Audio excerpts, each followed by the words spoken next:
अस्मी, मेरी आंखों में आंखें डालो। चुप क्यों हो बेटा? बोलो कुछ, डरो मत। डर तो लगेगा ना मैडम, आप यूं। मैं जो कर रही हूँ तुम्हारी भलाई के लिए ही कर रही हूँ। पर मैडम, मैंने कुछ नहीं किया मैडम, मैंने कुछ नहीं किया। सारी गलती उसकी है। उसकी मतलब किसकी? सारी गलती भगवान की है मैडम, भगवान की वजह से ये सब हुआ है।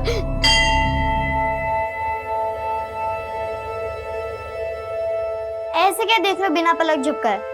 आपसे नहीं मांगूंगी तो किससे मांगूंगी?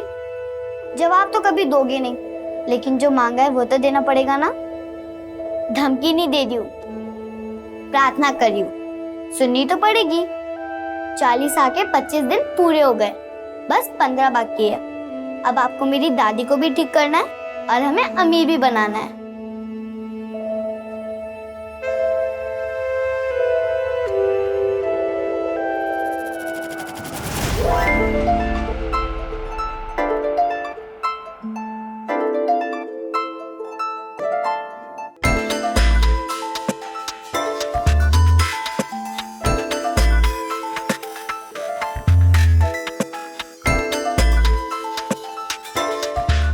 दूसरे के जूते में पैर जमाना आसान नहीं होता है जी।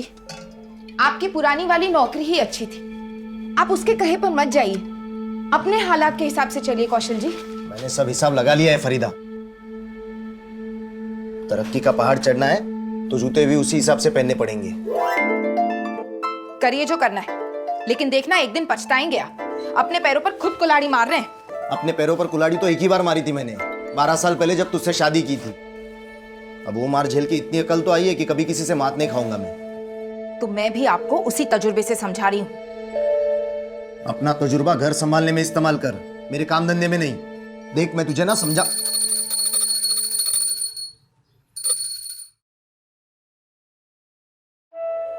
अरे अस्मी, सुबह से कहाँ गायब थी? अब शक्ल दिखा रही है। क्या अस्मी सुबह से बाहर थी और तुम्हें कोई फिक्र ही नहीं है? खेलने गई थी। और आपको कब से पड़ी है अस्मी की? घर आके ये तक तो पूछा नहीं कहाँ है वो। टेंशन मत लो, आ गई आपकी जुबान। बोलो क्या चाहिए? कुछ नहीं चाहिए? अच्छा हाँ दादी, हमारा मिशन जल्दी पूरा होने वाला है। 25 हो गए, बस 15 बाकी है। वो भी गए तो सबका भला। क्या खुसर फुसर चल रही है? कुछ नहीं अम्मा। अच्छा चल कुछ खा ले, खेल खेल के भूख नहीं लगती तुझे? नहीं अम्मा, आज मुझे बिल्कुल भूख नहीं है, क्योंकि आज मुझे इतनी खुशी है कि मेरी भूख मरी गई। ऐसे क्या खुशी मिल गई तुझे? हाँ, ये जूते कहाँ से लाई तू?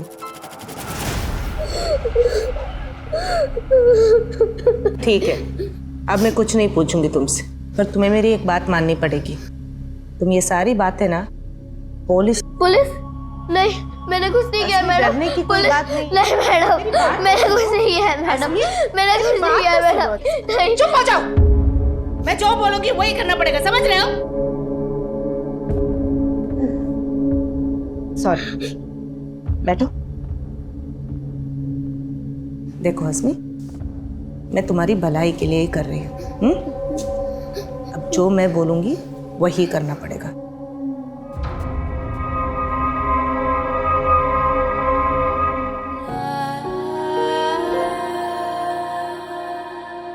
नमस्कार, आदाब। क्राइम पेट्रोल सतर्क के ब्लैक हेडलाइंस अध्याय के आज के एपिसोड में आप सबका स्वागत है। कहते हैं कि बच्चों का मन गीली मिट्टी के समान होता है। अगर अच्छाई के सांचे में ढालो तो वो हमेशा सही रास्ते पर ही चलेंगे, पर बच्चों को बहकाकर उनसे गलत करवा लेना भी एक विपरीत कला है।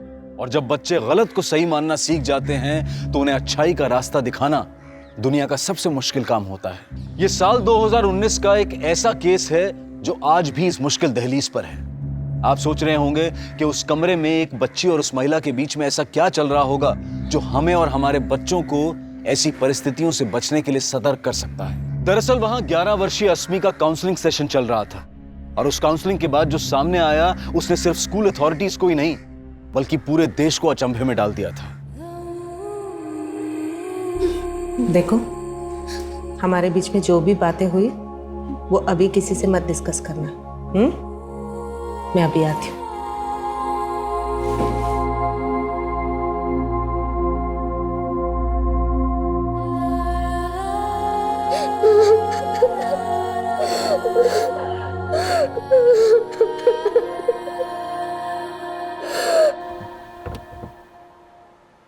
Nandini ji, how was the session?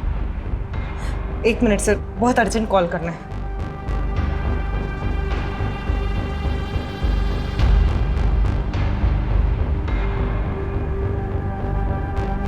मैं LNC पब्लिक स्कूल में रेगुलर सेशंस करती हूँ। आज एक बच्ची का काउंसलिंग कर रही थी अस्मी। जब काउंसलिंग कर रही थी, जो सच्चाई पता चला उससे मैं दंग रह गई।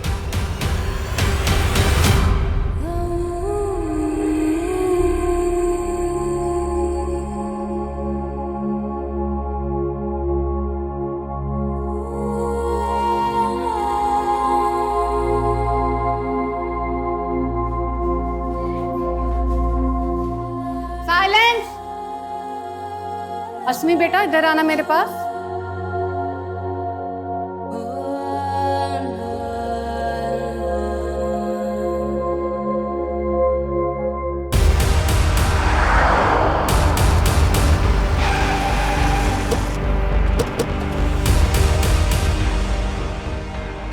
हेलो सर, मैं नंदिनी सुरवाना। मैंने ही आपको फ़ोन किया था। वो बच्ची अस्मी कहाँ है? अब वो अपने क्लासरूम में है सर। मैंने उसको समझा दिया है कि वो किसी से कुछ ना कहे। मैंने स्कूल अथॉरिटीज़ को भी कुछ नहीं बोला है। एक्चुअली मुझे लगता है अथॉरिटीज़ में ही कोई कल्प्रिट हो सकता है। स्कूल अथॉरिटीज़ में? जी, कोई एक नहीं है सर। अस्मी बोल रही थी उसके ऊपर 25 से भी ज़्यादा लोगों ने शोषण किए। What? छोटी बच्ची पर 25 से ज्यादा लोगों ने शोषण किया? जी।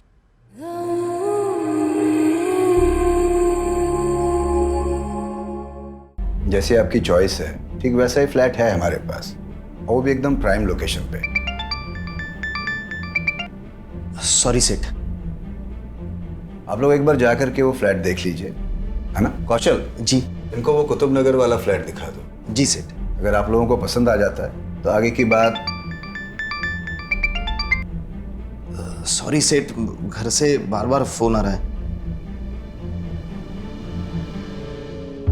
हेलो, तुझे कितनी बार बताया मुझे परेशान मत किया कर काम के वक्त। अरे सुनिए तो, अस्मी के स्कूल से फोन आया था आपको और मुझे तुरंत वहां बुलाया है। तुरंत बुलाया?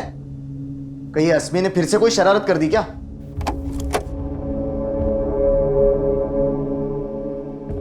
अस्मी, बैठो। आपने मुझे जो जो बोला है ना, वो सब ये अंकल को बता दो। डरो मत। बोलो बेटा। तो डरने की जरूरत नहीं। हम यहाँ पर आपकी मदद करने आए। आप हमें सब कुछ सच सच बताओ। मुझे घर जाना है। मुझे घर जाना है। आपको घर जाना है ना? अम्मा पापा के पास है ना? तो उनको तो हमने यही बुलवा लिया है। अभी आपसे मिलवा देंगे उनको। लेकिन पहले आप हमें बताओ कि आपके साथ क्या गलत हुआ, किसने गलत किया, कौन थे वो लोग, क्या नाम है?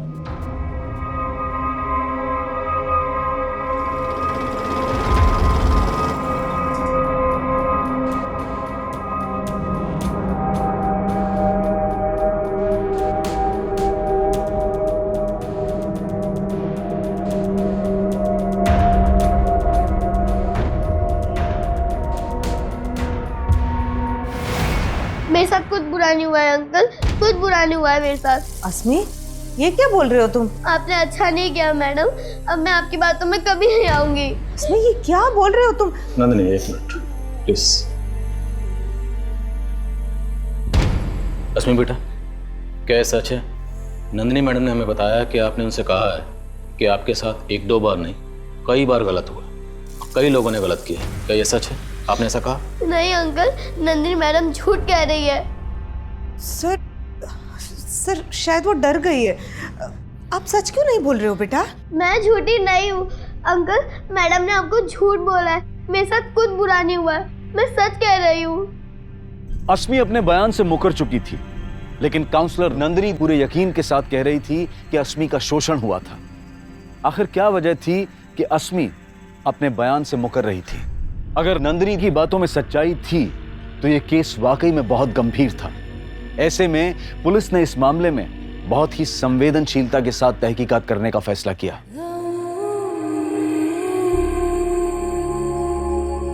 बच्ची के साथ कुछ गलत हुआ या नहीं हुआ, ये पता लगाना हमारी ड्यूटी है। मेडिकल करवा ले, हो सकता है अस्मी डर की वजह से सच ना बोल पा रही। सर देखिए, पहले कम तमाशा नहीं हुआ है हमारे बेटी के साथ। आप सोचिए सर, लोग तरह तरह की बातें करेंगे सर, और जरा सोचिए अस्मी पर क्या गुजरेगी इन सब बातों से।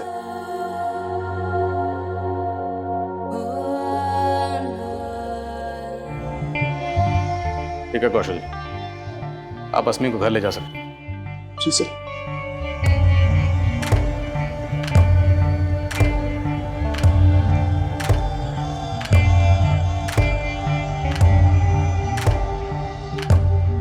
मुन्नी, देख कितने सुंदर जूते हैं। हाँ कितने सुंदर हैं। इसका कलर भी बहुत अच्छा है। तेरे पापा ने सिलवाए?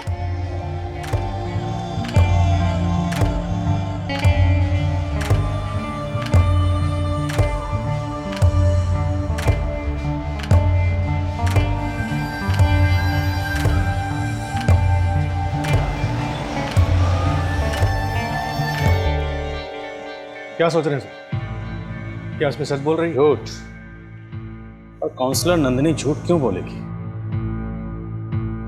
सर लेकिन सोचने वाली बात यह है कि नंदिनी को एक अनजान आदमी कॉल करता है और अस्मी का नाम लिए बिना वो इस स्कूल के किसी स्टूडेंट के लगातार शोषित होने की बात करता है। हेलो।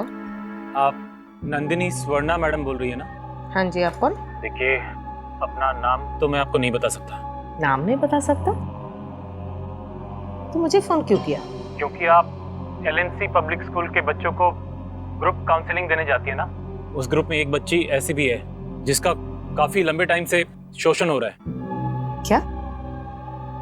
किस बच्चे के बारे में बात कर रहे हो आप? अब ये तो आपको ही पता लगाना होगा मैडम। हेलो।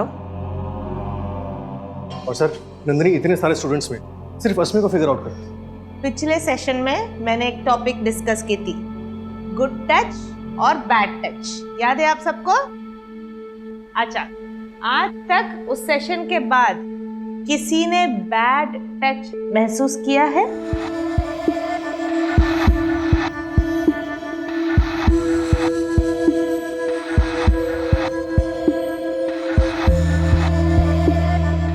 कहाँ दर्द हो रहा है बेटा? दर्द? नहीं मैडम, मुझे कोई दर्द नहीं हो रहा। सर हो सकता है नंदिनी को कोई गलतफहमी हुई हो। तुम कहना चाहते हो कि किसी कॉलर ने नंदिनी को फोन करके ये बताया कि आपके स्कूल की किसी बच्ची का शोषण हो रहा है और नंदिनी को ये गलतफहमी हो गई कि वो बच्ची अस्मी है, जबकि हो सकता है कि वो बच्ची इसी स्कूल की कोई दूसरी बच्ची हो सकता है सर। पॉसिबल नहीं है मनीष, क्योंकि नंदिनी ने न सिर्फ ये कहा कि अस्मी ने उसको शोषण के बारे में बताया, बल्कि वो दावे के साथ ये भी कह रही है कि अस्मी ने उसको यहाँ तक बताया कि शोषण करने वाले 25 से ज़्यादा लोग थे। हमें सबसे पहले उन लोगों को ढूंढना होगा जो उस मासूम बच्ची का शोषण कर रहे थे, और उन्हें ढूंढने का जरिया है वो कॉलर जिसने नंदिनी को कॉल किया था। सर अगर आपका यही मानना है तो फिर हमें अस्मी का मेडिकल जल्दी करवा लेना चाहिए। हाँ, लेकिन अस्मी के बयान और उसके माँ बाप की मर्जी के बिना मेडिकल की परमिशन लेना आसान नहीं होगा। हमें पहले अस्मी के माँ बाप को कन्विंस करना होगा। सर अस्मी के आस पड़ोस और उसके दोस्तों में बात करके देखें, शायद कोई हिंट मिले। पता कर मनीष, अभी तक इस बात के बारे में स्कूल के प्रिंसिपल, नंदिनी और अस्मी के माँ बाप के अलावा किसी को नहीं पता। बच्ची का मामला है तो जो भी करो थोड़ा एहतियात के साथ। Right sir. अस्मी, अब रोने से क्या होगा? ऐसे तो ये सब हुआ नहीं होगा। तूने उस मैडम को क्या बोला जो उसने इतना बड़ा हंगामा खड़ा कर दिया? अम्मा, वो मैडम बहुत चालाक है, मुझे भूल बोल कर परेशान कर दिया। अरे पर तूने उस मैडम को बोला क्या? बोल। पापा, मैंने उस मैडम को कुछ नहीं बोला। हाँ। वो झूठ बोल रही थी। अम्मा मालूम है तुमको भी सब कुछ जानना है, लेकिन अभी तुम्हारी घंटी का जवाब देने की हालत में नहीं है हम। हाँ बेटा तुम अरे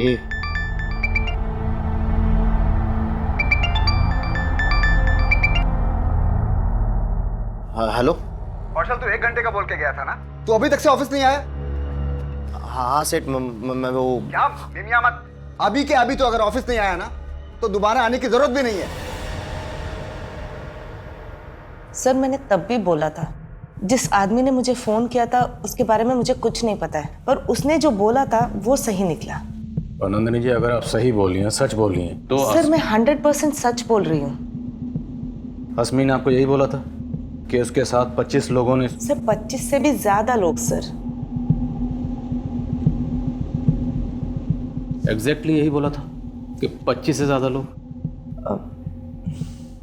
नहीं, वो उसने कुछ ऐसा बोला था कि उसके साथ कई लोगों ने गलत कर चुके हैं। उसने बोला कई लोग गलत चुके? जी। तो आपको ये कैसे लगा कि फिर 25 लोग हो सकते हैं, उससे ज़्यादा लोग हो सकते हैं? सर वो बात करते वक्त कुछ 25 करके बोली, फिर चुप हो गई, तो मैंने अंदाज़ा लगाया। तो आपका कोई और अंदाज़ा जिससे हमें उन 25 लोगों के बारे में कुछ पता चल सके, उनका नाम, कोई क्लू? नहीं सर मैं जानने की बहुत कोशिश की थी, पर अस्मी ने, हाँ सर, वो बात करते वक्त उसने किसी का नाम लिया था शायद। किसका नाम? बल्लू या बल्ली, ऐसा कुछ। और ये नाम आपको अभी अचानक कैसे याद आ गया? सर उस टाइम पे इतना सब कुछ हो गया था और ये नाम को लेके मैं उतना श्योर भी नहीं थी, पर वो कुछ बल्लू या बल्ली ही था। अभी आप श्योर? यस सर, पर उसने एक ही बार बोला था, फिर उसके बाद उसने किसी के बारे में कुछ नहीं बताया।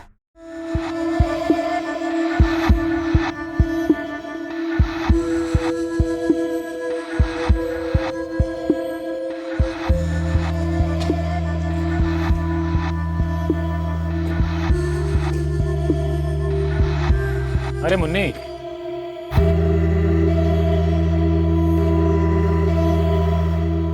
देखो मैं क्या लाया तुम्हारे लिए, चॉकलेट।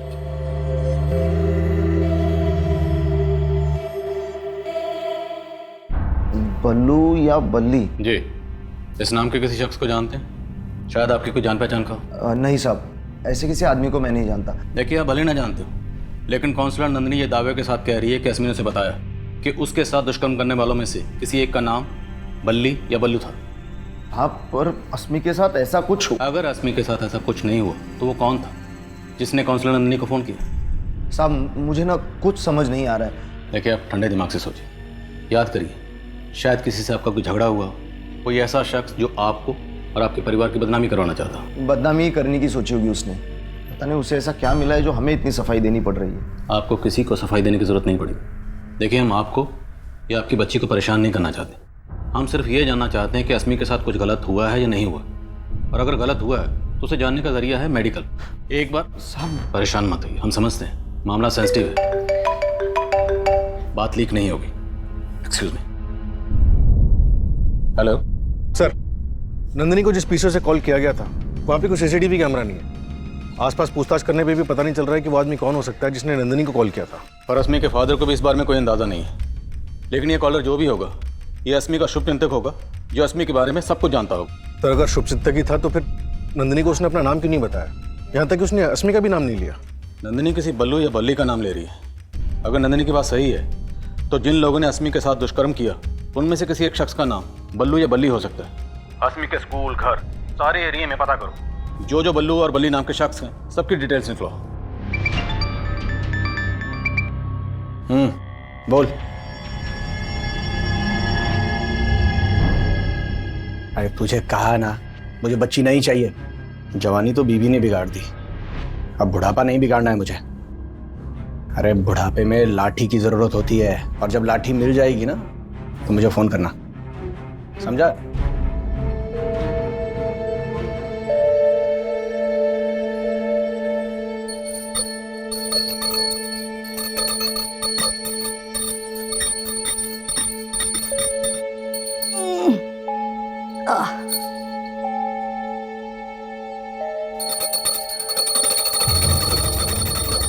मैं ठीक हूँ दादी, आप मेरी फिक्र मत करो, आप अपनी सेहत पर ध्यान दो, मैं ठीक हूँ। क्या हुआ अस्मी?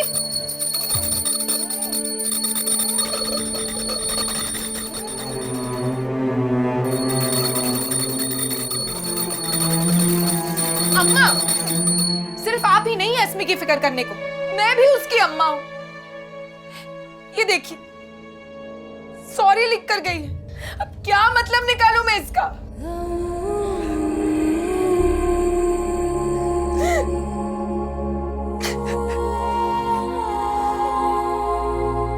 सॉरी अम्मा, ये अस्मी के ही लिखे हुए शब्द थे, पर वो उन्हें जुबान क्यों नहीं दे पाई? आखिर क्या चल रहा होगा उस मासूम के जहन में? और सॉरी तो पछतावे का प्रतीक होता है, तो फिर अस्मी को किस बात का पछतावा था? नंदिनी के मुताबिक अस्मी के साथ दुष्कर्म किया जा रहा था, और अगर ये सच था तो क्या एक पीड़िता खुद को कोस रही थी? और अगर नहीं, तो फिर उस सॉरी अम्मा के पीछे उस बच्ची के भाव क्या थे?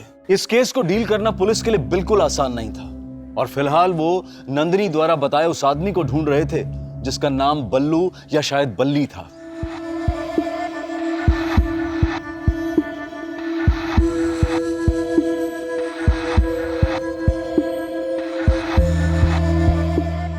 जी नहीं, फिलहाल अस्मी ने कुछ एक्सेप्ट नहीं किया है, लेकिन नंदिनी ने जो किया है वो। एक मिनट, चाय।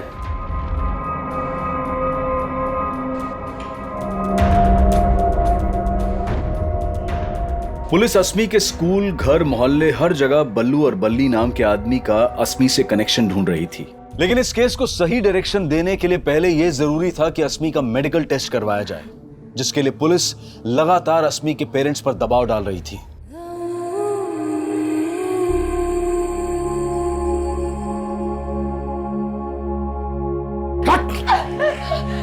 भागने की कोशिश की ना तो तेरे पैर काट दूंगा। पैर क्यों?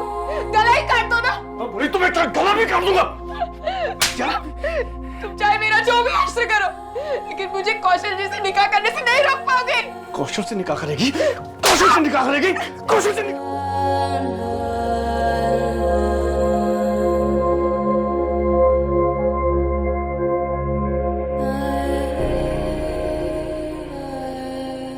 अभी हम कभी पीछे मुड़ के नहीं देखेंगे फरीदा।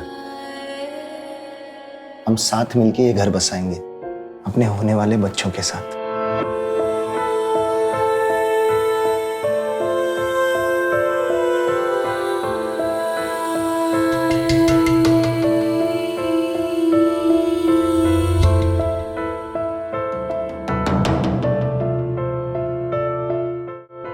क्या सोच रही हो?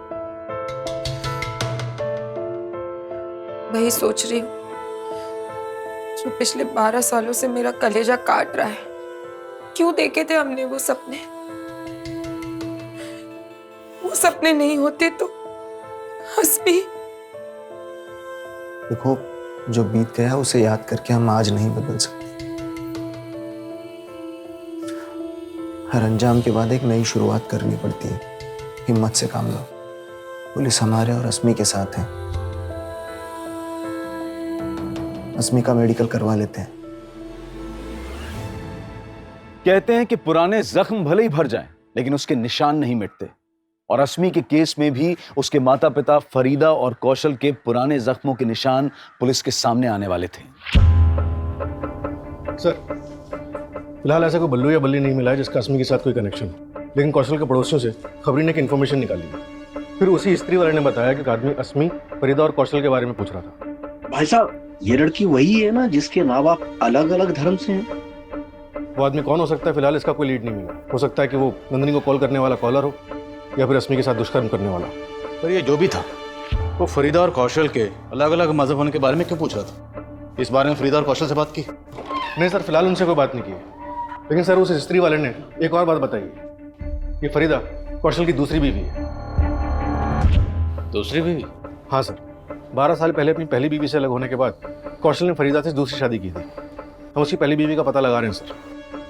और मनीष, इन सब बातों का अस्मी के साथ हुए दुष्कर्म से क्या ताल्लुक हो सकता है? सर, हो सकता है। सर, अस्मी के फादर का फोन आया था। वो अस्मी का मेडिकल करवाने के लिए तैयार है।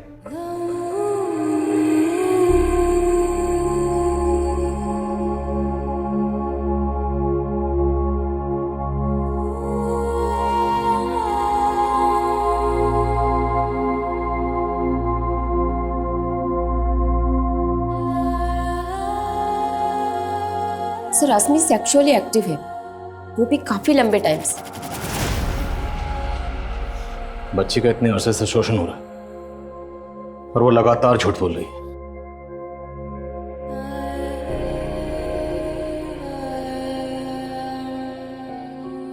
अस्मी बेटा,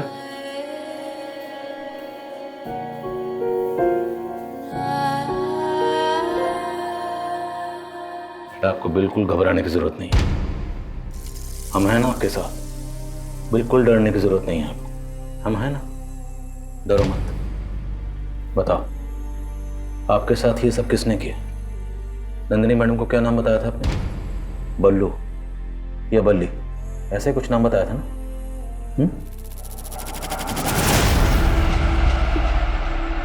जो होना था हो गया, लेकिन अब तुम ये बातें किसी और को नहीं बताओगी, किसी को भी नहीं।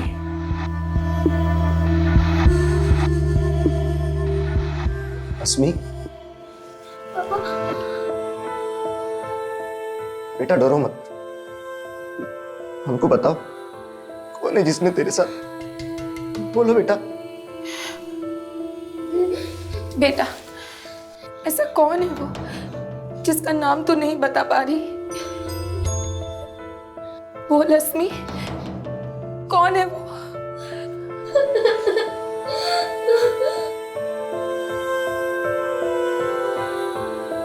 आखिर अस्मी की चुप्पी की वजह क्या? आपको कुछ तो अंदाजा होगा, किसी पर तो शक होगा आपको। साहब कुछ समझ में नहीं आ रहा, कौन होगा जिसने हमारे बच्चे के साथ ये सब? आपके घर के बाहर जो गणेश है स्त्री वाला, कुछ दिन पहले वहां एक आदमी आपकी बेटी अस्मी के बारे में पूछ रहा था।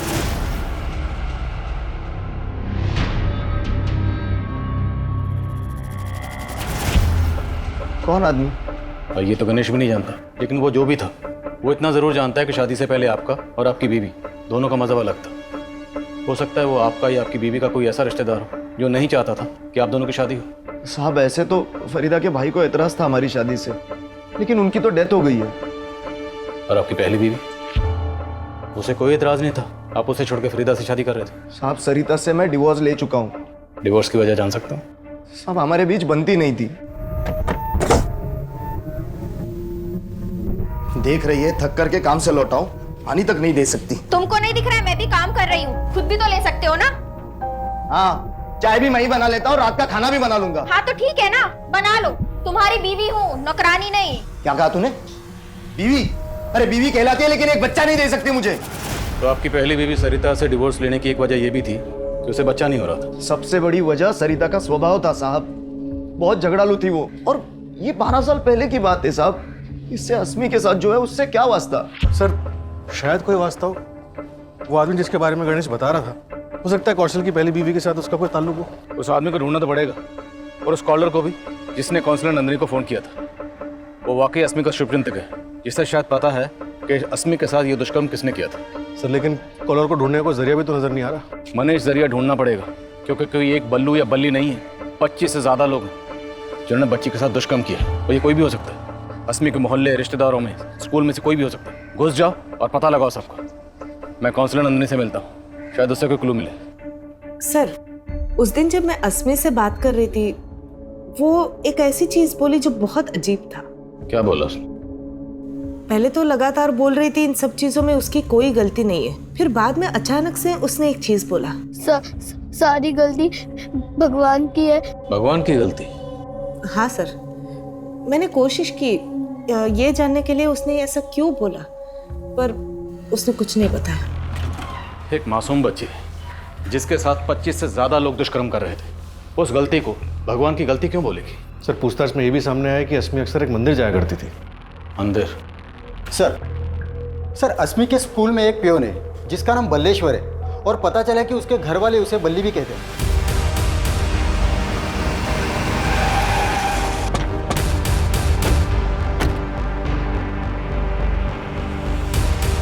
हाँ सर, घर पे मुझे बल्ली कह के बुलाते हैं, लेकिन जो आप सोच रहे हो गलत सोच रहे हैं सर। तो सही क्या तू बोल? तेरे डर की वजह से अस्मी चुप है ना? सर आप गलत सोच रहे हैं, मैं वो नहीं हूँ। सही बोल रहा है, क्योंकि तू अकेला नहीं था, तेरे साथ और भी बहुत लोग थे। कौन थे वो लोग?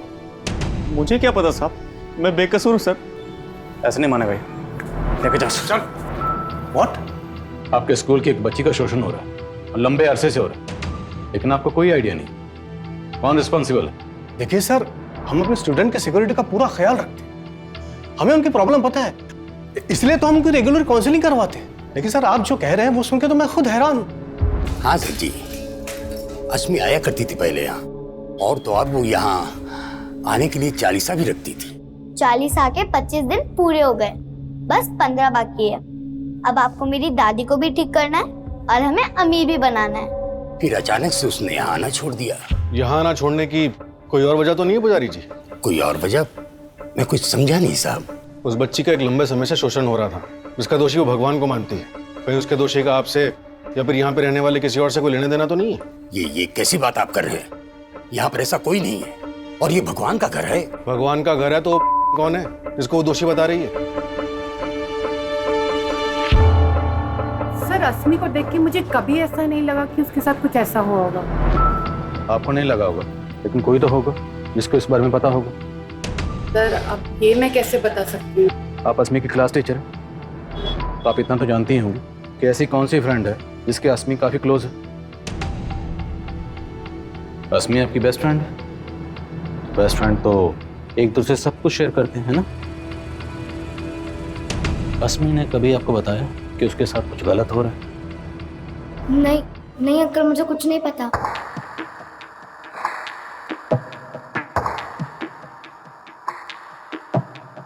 मुझे शक है ये मुन्नी जरूर को छुपा रही है। पता करो मेरा शक कितना सही है। Okay sir. देखते ही देखते खबर चारों तरफ फैल गई।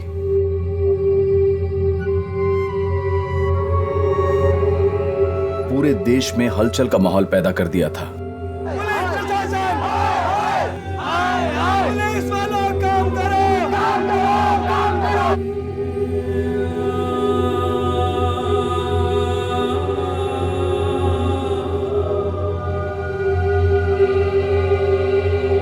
लेकिन सवाल यह था कि इतना सब सहने के बावजूद अस्मी चुप क्यों थी?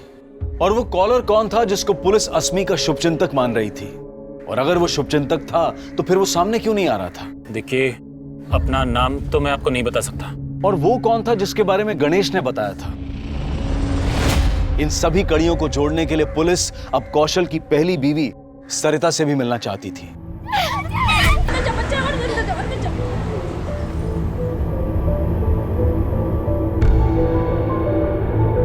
पिछले 12 साल से मैंने कौशल की शक्ल तक नहीं देखी है, और उसकी बीवी और बेटी से मेरा कोई लेना देना नहीं है। बच्चे ना होने की वजह से भी कौशल ने आपसे डिवोर्स लिया था। कहीं इसी जलन में आपने कौशल का बदला उसकी बेटी से तो नहीं लिया? इतनी गई गुजरी नहीं हूँ मैं। कौशल के मुझे छोड़ने की वजह फरीदा थी। एक तरफ वो मेरे साथ रह रहा था और दूसरी तरफ उस फरीदा से इश्क लड़ा रहा था। और वो फरीदा, वो भी कुछ कम नहीं थी। जैसे कौशल ने मुझे छोड़ा, उसने भी अपने पति को छोड़ा था। क्या ये कौशल से फरीदा की दूसरी शादी थी? जी अब क्या पता, बदला फरीदा के पहले पति ने लिया हो, और शक आप मुझ पर कर रहे हैं। ये फरीदा का पहला पति कौन था? हाँ साहब, कौशल जी की तरह मैं भी अपने पहले रिश्ते से तंग आ गई थी। जुबेर मेरे साथ बहुत मारपीट करता था। भागने की कोशिश की ना तो तेरे पैर काट दूंगा मैं। पैर क्यों? गला ही काट दो ना। ज्यादा बोलेगी ना तो तेरा गला भी काट दूंगा मैं। तुम चाहे मेरा जो भी हासिल करो, लेकिन मुझे कौशल से निकाह करने से नहीं रोक पाओगे। कौशल से निकाह करेगी? कौशल से निकाह करेगी? कौशल से निकाह करेगी? बड़ी मुश्किल से मैंने जुबेर को छोड़ा। तो छोड़ने के बाद आप लोगों को कभी ऐसा नहीं लगा कि जुबेर इसका बदला ले सकता? साहब 12 साल पुरानी बातें हैं। पर जुबेर आया था। हमने आपके घर के सामने जो स्त्री वाला गणेश, उससे पूछा, उसने कंफर्म किया। हमने उसे जुबेर की फोटो दिखाई, उसने बताया कि यही वो शख्स है जो उससे पूछताछ कर रहा था। अब इतने सालों बाद जुबेर यहाँ क्यों आया होगा? और वो आपकी बेटी अस्मी, उसके बारे में क्यों पूछ रहा था? साहब मुझे नहीं मालूम गणेश ने उसको कब देखा, लेकिन मैंने आखिरी बार जुबेर को करीब साल भर पहले देखा था, जब मैं अस्मी के साथ मार्केट से लौट रही थी। लेकिन मैं उसे नजरअंदाज करके चली गई। उसके बाद मैंने जुबेर को कभी नहीं देखा।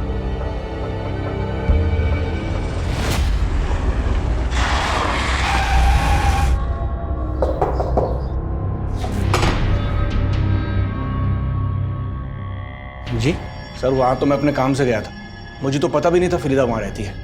अचानक मेरी नज़र उस पर पड़ी, लेकिन तू फिर भी वहां गया? सर मैंने कहा ना, मैं काम के सिलसिले में वहाँ बार बार जाता रहता हूँ। अगली बार जब गया तो मैंने उस लड़की को देखा, तो मैंने उसके बारे में पूछ लिया।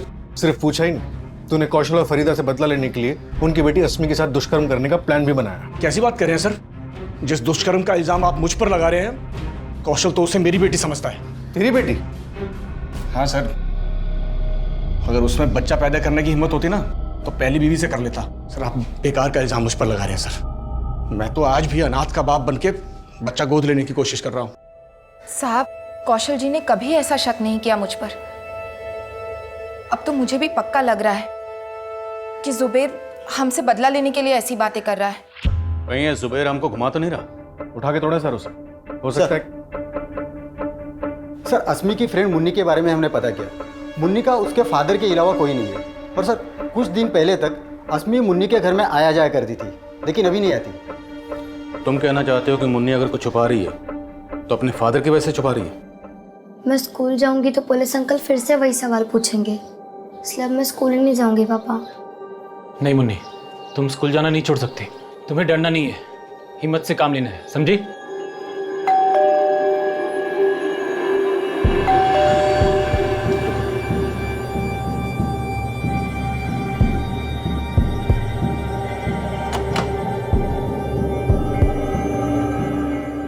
सर, मुन्नी ऐसा कुछ भी नहीं जानती जैसा कि आप सोच रहे हैं। आप बेकार हैं, बच्ची को परेशान करेंगे सर, प्लीज सर। हम बच्ची को परेशान नहीं करेंगे, तुमसे पूछेंगे मुन्नी क्या जानती है। क्या मतलब सर? बच्ची के दुष्कर्म का केस, और वो बच्ची यहाँ अक्सर आती जाती थी, तो तुम पर भी शक करेंगे ना? क्या क्या बोल रहे सर आप? कैसी बात कर रहे हैं सर? मैंने खुद वो काउंसलर मैडम को अस्मी के बारे में बताया। तो काउंसलर को फोन तुमने किया था? आप नंदिनी स्वर्णा मैडम बोल रही है ना? हाँ जी, आप कौन? देखिए, अपना नाम तो मैं आपको नहीं बता सकता। तो मुझे फोन क्यों किया? क्योंकि आप LNC पब्लिक स्कूल के बच्चों को ग्रुप काउंसलिंग देने जाती है ना। उस ग्रुप में एक बच्ची ऐसी भी है जिसका काफी लंबे टाइम से शोषण हो रहा है।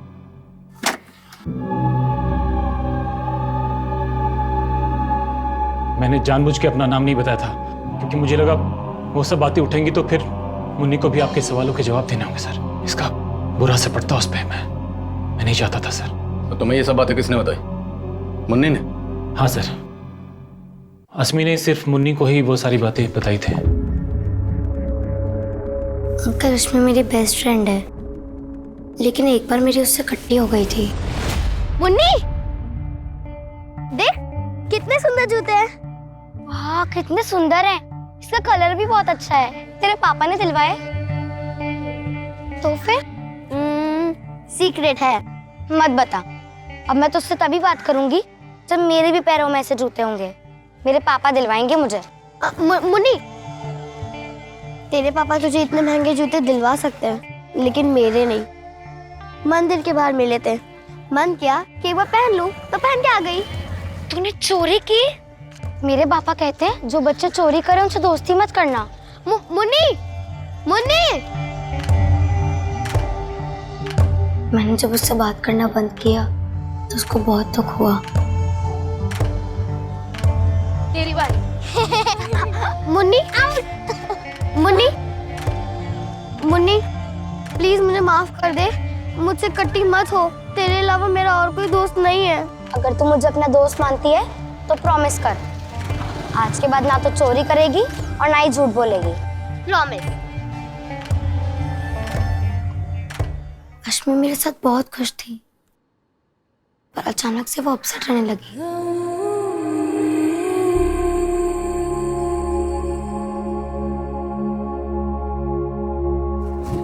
आसमी, तूने तो बोला था तू मेरी बेस्ट फ्रेंड है, और तू तो आजकल मेरे साथ खेलती भी नहीं है।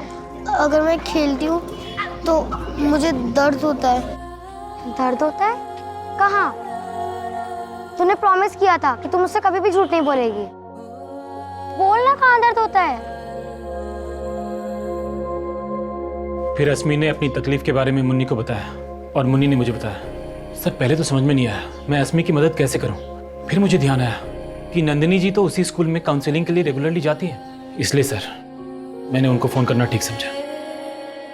मुन्नी, आप और अस्मी बेस्ट फ्रेंड है ना? तो बेस्ट फ्रेंड तो एक दूसरे से झूठ नहीं बोलते, है ना? तो आप हमारे लिए अस्मी से एक बार फिर से पूछोगे कि उसे तकलीफ किसने दी, कौन थे वो लोग?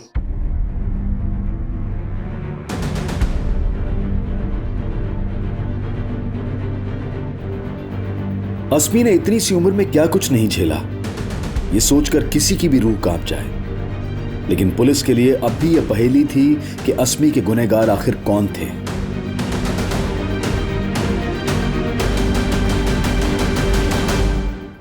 बैठो। मैडम, आप मुझे यहाँ पर क्यों लेकर आई हैं? आप मुझे पनिश करने वाली हैं? नहीं अस्मी, मैं आपको पनिश नहीं कर रही हूँ।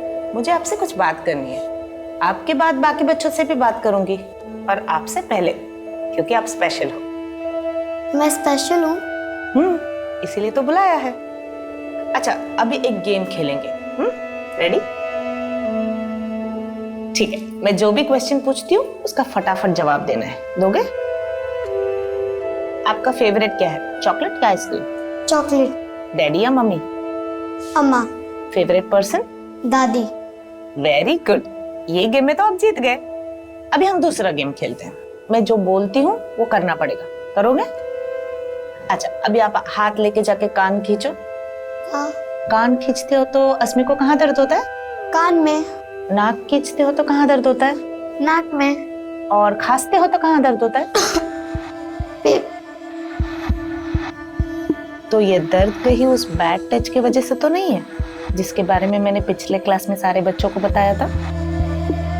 नहीं मैडम। यस भी और नो भी। मतलब ये दर्द उस बैड टच की वजह से है, पर आप मुझे बताने से डर रहे हो, है ना? देखो, मैं आपको एक सीक्रेट बताती हूँ। अगर आप मुझे सब कुछ बता दोगे ना, तो मैं किसी को नहीं बोलूंगी। और आप मुझे नहीं बताओगे तो मुझे आपके मम्मी पापा से बात करना पड़ेगा। नहीं मैडम, उनको मत बताना, उनको कुछ भी मत बताना। तो आप मुझे बता दो, वो कौन है?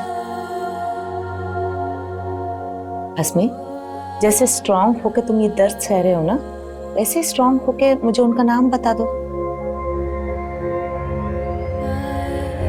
नहीं तो मैं जाके बल्लू बल्ली, बल्लू बल्ली अंकल। कौन है ये अंकल? कब से परेशान कर रहे तुम्हें? क्लास 5 से।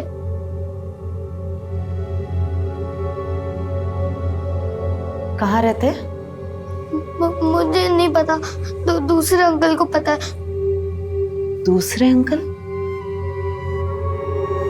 क्या वो दूसरे अंकल भी तुम्हारे साथ? क्या ये सिर्फ 2 लोग हैं या और भी? और कितने लोग हैं बेटा? 3?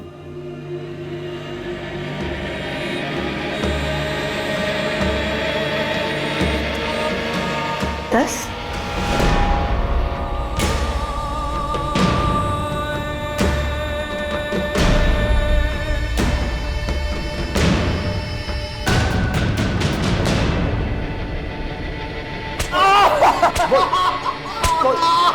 साहब, बल्लू एक ही है साहब, और वो रोज आता था। बल्ली नाम का तो कोई भी नहीं है। नहीं साहब, साहब नहीं साहब, साहब साहब साहब आसपास सेठ की गलती है साहब। साहब उसी ने मेरी बुद्धि खराब की। अच्छा खासा कंडक्टर का काम करता था, बोला स्टेट एजेंट बन के दुगना कमाऊंगा, और फिर मुझे पाई पाई के लिए मोहताज कर दिया उसने। सेठ 4 महीने हो गए, एक पैसे की आमदनी नहीं है, कुछ भी नहीं रहा मेरे पास। कौशल की पूरी कमाई कमीशन पे थी साहब, एक भी सौदा नहीं करवा पाता था। हालत इतनी खराब थी साहब कि घर पे खाने के लिए नहीं होता था। ये लो, खा लो, और अपने अशफाक सेठ को भी बुला लो दावत पर। पैसा तो चाहिए ना साहब, लेकिन पैसा देने के बजाय वो अपना उधार वसूलने के लिए मेरे घर पे आके हंगामा करता था। पहले कौशल की नौकरी छुड़वा दी, फिर उससे मजदूरी कराकर उस पर उधार चढ़ा दिया, और अब वही वसूलने आ गए हो। एक पैसा नहीं देगा कौशल तुम्हें। निकल जाओ यहाँ से। निकल जाऊंगा, और तुमसे पैसा भी नहीं मांगूंगा। लेकिन उसके बदले में तुम्हें भी मुझे कुछ देना होगा। साहब, जब मैंने कौशल को अशफाक की नीयत के बारे में बताया तो वो ऐसे निकले थे जैसे उसे मार ही डालेंगे। तू सेठ होगा इस दुकान का, लेकिन मेरी बीवी से ऐसे बोलेगा तो तेरा थोबड़ा बिगाड़ दूंगा मैं। अरे तू अपनी किस्मत बिगाड़ रहा है। तेरे को मैं सिर्फ ऊपर से पैसा ही नहीं दूंगा, तेरा सारा कर्जा माफ कर दूंगा कौशल। गए थे मेरी आबरू का बदला लेने, लेकिन खुद बिक गए। आप ऐसा बोलेंगे? मैं कभी सपने में भी नहीं सोच सकती थी। सपने मैंने भी बड़े बड़े देखे थे फरीदा, पर अब खाने के लाले पड़े और ऊपर से माँ की दवाई का खर्चा। अरे तो हाथ पैर सलामत है ना आपके? कोई और काम क्यों नहीं ढूंढ लेते आप? अरे कोई और काम कैसे ढूंढूं मैं? उन्होंने खुद से हार मान ली थी और मैं उनसे हार गई। मुझे मजबूर कर दिया था साहब। आए दिन मुझे अशफाक के पास जाना पड़ता था और कौशल ने धीरे धीरे मेरे अपमान में ही अपनी आराम की जिंदगी ढूंढ ली थी। और जब अशफाक का मन मुझसे भर गया तो वो...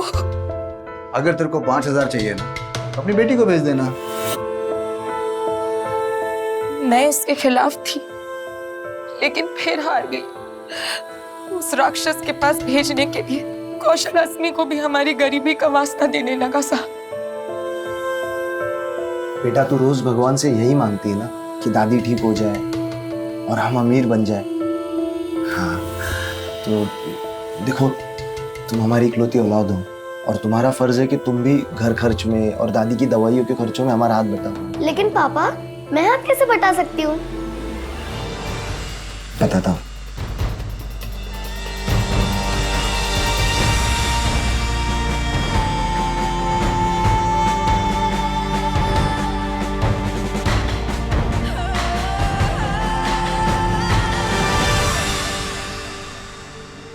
गरीबी का वास्ता देकर तुम लोगों ने अस्मी को यह पट्टी पढ़ाई कि वो जो कर रही है सही कर रही है, और अपना गुनाह छुपाने के लिए उससे चुप रहने का नाटक भी करवाया।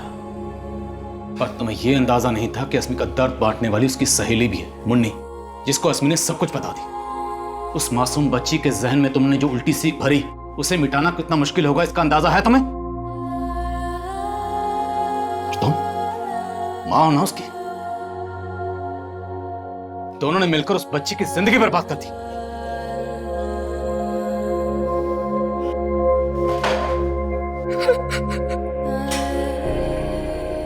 ऐसे दुष्कर्मों से जुड़े केसेस को लेकर हम सालों से अफसोस जता रहे हैं, कभी कैंडल मार्च निकालकर तो कभी धरना देकर। हम ऐसे घिनौने आरोपियों को सख्त से सख्त सजा दिलवाने की मांग करते हैं और अदालत भी ऐसे आरोपियों के प्रति कड़ा रुख अपनाती है, लेकिन फिर भी ऐसे अपराध रुकने का नाम नहीं ले रहे हैं। लेकिन इस केस का सबसे हैरान कर देने वाला पहलू यह है कि जिस गुनाह के लिए अस्मी के माता पिता को सजा मिलने वाली है, उस गुनाह को अस्मी उनका गुनाह नहीं बल्कि अपनी जिम्मेदारी समझ रही है। उसका सॉरी अम्मा लिखने का भाव भी यह था कि वो मासूम समझ रही थी कि वो सारी बातें सबके सामने लाकर उसने अपने पेरेंट्स का भरोसा तोड़ा है, इसलिए वो सॉरी फील करती है। अब सोचे कि उस बच्ची को समझाना क्या आसान होगा कि उसके माता पिता उससे कुछ भी सही नहीं करवा रहे थे। और मान लीजिए कि अगर एक उम्र के बाद उसको एहसास होता भी है कि उसके माँ बाप उसका शोषण कर रहे थे, तो उसके दिल पर क्या गुजरेगी? बचपन में जब कुछ एक गलत शुरुआत से शुरू होता है तो उसे फिर से सही और नई शुरुआत दे पाना हमेशा मुश्किल होता है। अब मैं अनूप सोनी आपसे विदा लेता हूं, फिर मुलाकात होगी क्राइम पेट्रोल सतर्क के ब्लैक हेडलाइंस अध्याय में एक और नए केस के साथ। और याद रखें, क्राइम और आपके बीच में सिर्फ इतना फर्क है कि आप कितने सतर्क हैं। सतर्क रहें, सुरक्षित रहें। जय हिंद।